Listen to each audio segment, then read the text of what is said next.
डाक विभाग में काम करना चाहते हैं ब्रांच पोस्ट मास्टर के तौर पे, असिस्टेंट ब्रांच पोस्ट मास्टर के तौर पे या फिर डाक सेवक के तौर पे, ये जो रिक्रूटमेंट आई हैं बेसिकली ग्रामीण डाक सेवक की वैकेंसीज आई हैं। और ये मतलब मिनिस्ट्री के अंडर आती हैं, government of India, ministry of communication and department of post के अंडर ये वैकेंसीज हैं। और आपकी जो फॉर्म भरने शुरू होंगे 15 तारीख से, आज से मतलब फॉर्म भरने शुरू होंगे। और हम इसमें सारी चीज़ें देखेंगे कि स्टेट वाइज कितनी वैकेंसी हैं, उसके बाद स्टेट वाइज वैकेंसी के बाद एजुकेशन क्वालिफिकेशन क्या चाहिए, कौन सी किताबें आपको पढ़नी है, कि किन किन चीज़ों का फॉर्म भरते टाइम ध्यान रखना है। और मतलब ना एक एक हम इंपॉर्टेंट पॉइंट इसके देखेंगे। देखो सबसे पहले तो ये है कि ये वैकेंसीज आपकी हैं ब्रांच पोस्ट मास्टर की, असिस्टेंट ब्रांच पोस्ट मास्टर की और डाक सेवक की। इसके बाद ये है कि अगर आप इस यहाँ पे क्लिक करोगे ना, जैसे ही मैं मेरे टेलीग्राम चैनल पे ये आपको लिंक मिल जाएगा, ये पीडीएफ भी मिल जाएगा, आप वहाँ पे जाके देख सकते हो, डाउनलोड कर सकते हो। और कोई क्वेरी हो तो आप मुझे कमेंट करके पूछ लेना, बिना हिचक, कोई टेंशन नहीं है। और अब इसमें हम बात करते हैं कि भाई यहाँ पे कब से कब फॉर्म भरे जाएंगे। पहली बात तो ये है कि जो फॉर्म भरे जाएंगे आपके 15 तारीख से फॉर्म भरे जाएंगे, 15 जुलाई से, और 5 अगस्त तक इसके फॉर्म भरे जाएंगे। एडिट की विंडो इन्होंने 6 अगस्त से लेकर 8 अगस्त तक की एडिट की इन्होंने विंडो दे रखी है। अगर हम एक बार फिर देखें तो वही 15 अगस्त से लेके और 5 अगस्त तक फॉर्म भरने हैं। जिन्होंने फॉर्म नहीं भरे हैं, मतलब आज ही फॉर्म भरने शुरू हुए हैं, तो आप अपना फॉर्म भर लीजिए। फॉर्म भरने में अगर कोई इशू आता है तो आप मुझे कमेंट करके बता देना, आई विल हेल्प यू। अब बात करते हैं हम ब्रांच पोस्ट मास्टर क्या होता है, बीपीएम क्या होता है, इसका जो प्रोफाइल क्या होता है। ये क्या करता है, day to day postal operation देखता है ब्रांच पोस्ट ऑफिसर।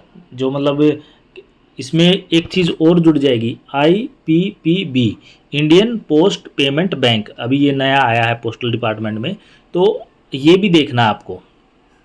फिर ये है कि आपको मार्केटिंग, प्रमोशन एंड इस तरह की चीज़ें भी देखनी है, CSC भी देखनी है, कस्टमर सर्विसेज सेंटर, ये भी देखना है आपको। मतलब आपको डाक विभाग में बैठना है, और मतलब जो आपका जो मतलब ऑफिस है वहाँ बैठना है, वहाँ पे जितने भी उससे रिलेटेड काम है कस्टमर से, वे सारी चीज़ें देखनी है। अब बात ये आती है कि सिंगल हैंडेड जो BO है या BPM है, उसकी रिस्पॉन्सिबिलिटी है कि भाई ऑफिस उसका स्मूथ चले। अब बात आती है अकोमोडेशन की। जो GDS है, BPM है, will be provide accommodation branch office, उसके सिलेक्शन के बाद उसको अकोमोडेशन मिलेगी। और असिस्टेंट जो ब्रांच मैनेजर है, उसका जो प्रोफाइल ये है कि भाई उसे स्टाम्प बेचनी है, sale of stamp, stationery, convey, delivery, mail, door step पे, exchange of mail, account office, payment, ये सारी चीज़ें देखनी है। जो असिस्टेंट ब्रांच पोस्ट मास्टर है, उसका काम क्या है, ये स्टाम्प, जो हम दुकान वहाँ पे जाते हैं, पोस्ट ऑफिस में जाते हैं, तो हमें स्टाम्प वगैरह नहीं देते हैं। स्टाम्प और जो इस तरह की अदर चीज़ें जो हमें देते हैं, लिफाफे हो गए, स्टाम्प हो गए, कहीं हमें दूसरे देश में भेजना तो और चीज़ें जो देते हैं, ये असिस्टेंट स्टाफ इसका काम है, असिस्टेंट ब्रांच पोस्ट मास्टर का काम है ये। फिर मार्केटिंग और ये CSC देखनी है, ये भी ये मतलब उसके मतलब मोटा मोटी जो काम जो मास्टर करेगा उसको हेल्प करनी है उसमें, असिस्टेंट को। ब्रांच पोस्ट मास्टर जो काम करेगा उसको असिस्टेंट ब्रांच पोस्ट मास्टर को उसमें हेल्प करनी है। डाक सेवक क्या है, डाक सेवक वो सेल ऑफ स्टाम्प तो करेगा ही करेगा, इसके अलावा जो डाक भी पहुंचा के आएगा, डिलीवरी करेगा, मेल डोर टू डोर, ये काम ये इसमें करेगा।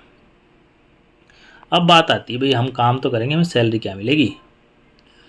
टाइम रिलेटेड कंटिन्यूटी अलाउंस मिलेगा, 3% इंक्रीमेंट मिलेगी। और उसके बाद हम बात करें तो जो BPM है, ब्रांच पोस्ट मास्टर है, उसको मिलेगा 12,900 से लेके और 29,380 के बीच। इसमें आपकी जो सैलरी बनेगी ना, 30,000 के आसपास आपकी ग्रोस सैलरी बन जाएगी।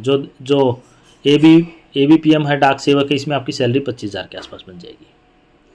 अब बात आती है एलिजिबिलिटी की। एलिजिबिलिटी इसमें क्या मांगी है, 18 साल से लेके, और अपर जो लिमिट है इसमें 40 साल मांगी है, 18 साल से लेके 40 साल। फिर आपकी जो भी कैटेगरी होगी वो इसमें ऐड हो जाएगी। मान लो आप ये जो रिलैक्सेशन है आप देख सकते हो कि भाई अगर डिसेबिलिटी है, SC/ST है तो 15 साल मिलेगी, पर्सन विद डिसेबिलिटी उसे 10 साल का एक्स्ट्रा रिलैक्सेशन मिलेगा, OBC में है और PWD भी उसे 13 साल का रिलैक्सेशन मिलेगा। इस तरह से करके इन्होंने रिलैक्सेशन दे रखा है।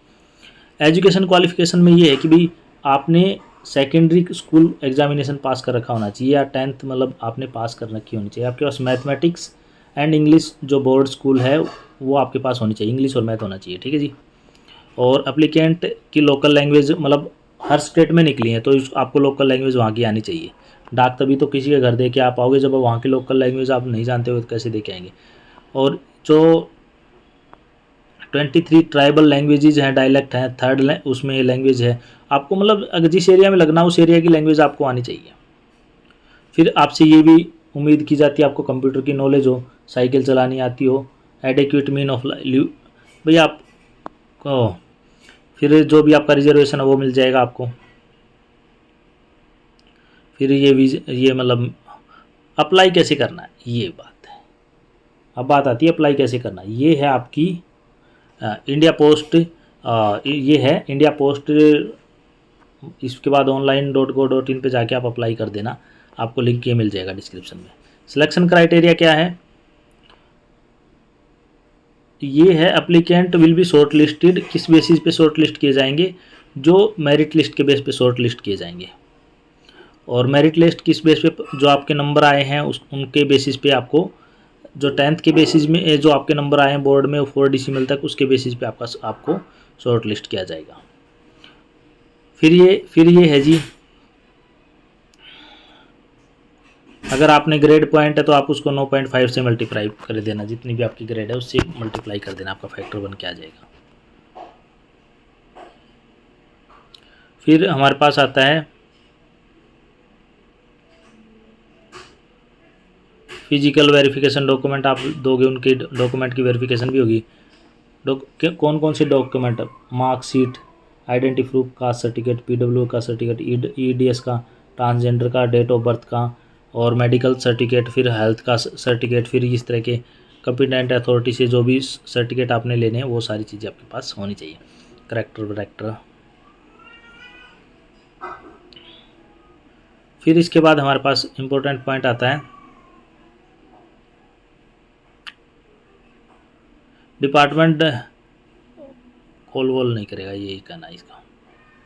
फिर हमारे पास लिंक आता है और एक ये सर्टिफिकेट के इन्होंने फॉर्मेट, हाँ देखो अगर आप ऑनलाइन अप्लाई करते हो रजिस्ट्रेशन के लिए आपको यहाँ जाना है, ठीक है जी।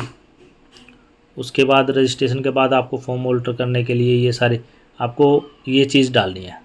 मोबाइल नंबर डालोगे OTP आएगा, ईमेल ID डालोगे OTP आएगा, आधार की वेरिफिकेशन होगी, फिर पासिंग ईयर और बोर्ड, ये सारी चीज़ें आपकी चेक की जाएंगी। 10th का एग्जामिनेशन देखा जाएगा, आपका फ़ोटो होना चाहिए, स्कैन साइन होना चाहिए। अब बात आती है एग्ज़ाम फ़ीस की। 100 रुपये एग्ज़ाम फ़ीस लगेगी, और जो SC ST एप्लीकेंट है, PW ट्रांसजेंडर है, उनकी फ़ीस नहीं लगेगी। और सिलेक्शन का अगर हम बात करें,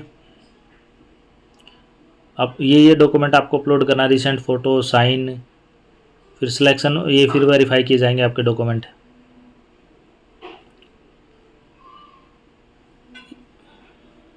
ये देखो आप, जैसे यही तो मैं बता रहा था, जैसे लैंग्वेज आप कहीं यहाँ पे सब, जैसे आंध्र प्रदेश में जाओगे आपको तेलुगु आनी चाहिए, असम में जाओगे असमीज आनी चाहिए, बंगाली आनी चाहिए, बोडो आनी चाहिए, मतलब जिस एरिया में जाओगे उस तरह की लैंग्वेज आनी चाहिए। बिहार में वो हिंदी चल जाएगी, छत्तीसगढ़ में हिंदी चली जाएगी, दिल्ली में हिंदी चली जाएगी, गुजरात में जॉब करना चाहते हो गुजराती आनी चाहिए, हरियाणा में हिंदी चल जाएगी, हिमाचल में हिंदी चलेगी, जम्मू कश्मीर में उर्दू और हिंदी चलेगी, झारखंड में हिंदी चलेगी, कर्नाटका में कन्नड़ चलेगी, केरला, मलयालम, मध्य प्रदेश में हिंदी, महाराष्ट्र में मराठी, गोवा में कोंकणी एंड मराठी, अरुणाचल प्रदेश में इस तरह से ये लैंग्वेजेस दे रखी है, मणिपुर में इस तरह जो लैंग्वेजेज है, मेघालय में ये लैंग्वेज दे रखी है, मिजोरम में मिजो, ओडिशा में ओडिया, पंजाब में पंजाबी एंड चंडीगढ़ में हिंदी इंग्लिश, राजस्थान में हिंदी, तमिलनाडु में तमिल, और तेलंगाना में तेलुगु। इस तरह से ये आपको सारी लैंग्वेज आनी चाहिए, मतलब जहाँ पे आप अप्लाई कर रहे हो वो लैंग्वेज आपको, स्टेट की उस जगह की लैंग्वेज आपको आनी चाहिए अगर आप यहाँ पे अप्लाई करना चाहते हो तो।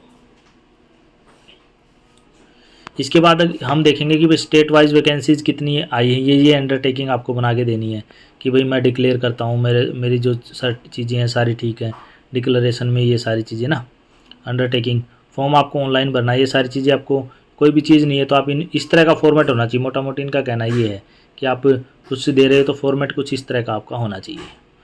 और इसमें अगर आपकी कोई क्वेरी है, अंडरटेकिंग भी आपको इसमें देनी पड़ेगी, डिक्लेरेशन भी देनी पड़ेगी, एंड अलग अलग तरह की अंडरटेकिंग आपको देनी पड़ेगी, और आपके डॉक्यूमेंट इनकम की भी वेरिफिकेशन होगी। इसके बाद आप मेरे चैनल को सब्सक्राइब करके रख लीजिए, अपने दोस्तों के साथ शेयर कर लीजिए। कोई क्वेरी हो तो आप मुझे कमेंट करके बता देना। जो इसमें स्टेट वाइज वैकेंसी हम दूसरे वीडियो में डिस्कस करेंगे, अभी बना रहे हैं हम।